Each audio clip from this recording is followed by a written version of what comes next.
महोदया, मैं यह कहना चाहता हूँ कि आप देश की स्थिति पर विचार कीजिए, देश की आबादी पर विचार कीजिए और सचमुच में यदि आप कृषि में कोई रुचि रखना चाहते हैं तो देश के किसानों की यह स्थिति नहीं हो सकती।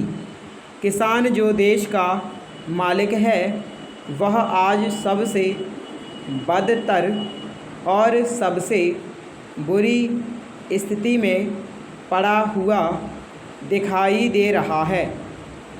माननीय, मैं कृषि मंत्री जी को बधाई देता हूँ कि उन्होंने किसान की पैदावार के दाम बढ़ाए। मेरा निवेदन यह है कि अप्रैल और मई के महीने में जब हम यहाँ बैठे हुए हैं, किसान को इस समय दो काम करने पड़ते हैं।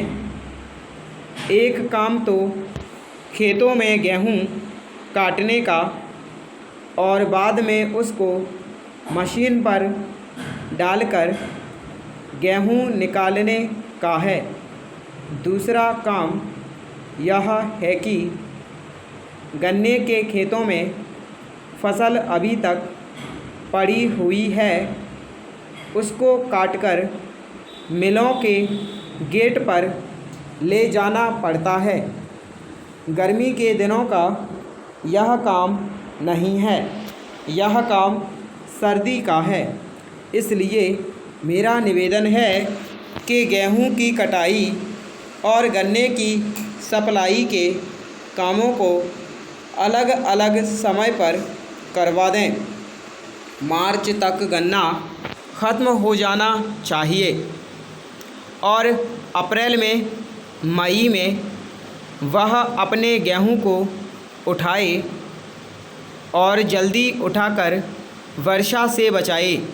मेरा निवेदन है कि भारत सरकार ने जो चीनी की नीति बनाई है उसमें कृषि मंत्री जी संशोधन करें ताकि जो गन्ना आज भी उत्तर प्रदेश के जनपदों में पड़ा हुआ है वह है मार्च तक ख़त्म हो जाए और किसान अप्रैल में अपने गेहूं की कटाई कर सके।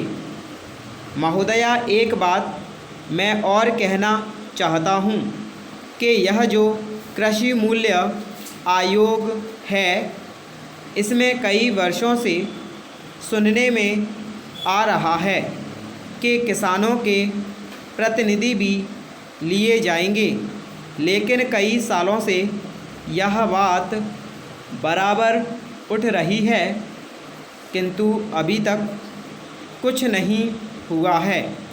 मैं आशा करता हूँ कि माननीय कृषि मंत्री जी जो अब नए मंत्री बने हैं वह किसानों की समस्याओं को अच्छी तरह से समझते हैं, तो वह किसानों के प्रतिनिधियों को इस आयोग में शामिल करेंगे ताकि किसानों के उत्पाद का मूल्य तय करने में वह अधिकारियों के साथ बैठकर उन्हें समझा सकें।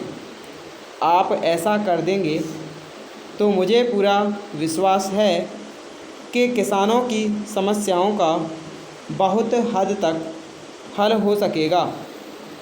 महोदया, सदन के माननीय सदस्यों का मैं आभार प्रकट करता हूं जिन्होंने किसानों की समस्याओं के लिए अपने मूल्यवान और आदर्शवादी सुझाव रखे। मैं जितना भी उनका धन्यवाद करूं उतना ही मैं समझता हूं कि कम है। विरोधी पक्ष के सदस्यों ने भी बहुत अच्छे सुझाव दिए हैं और महत्वपूर्ण जानकारी दी है।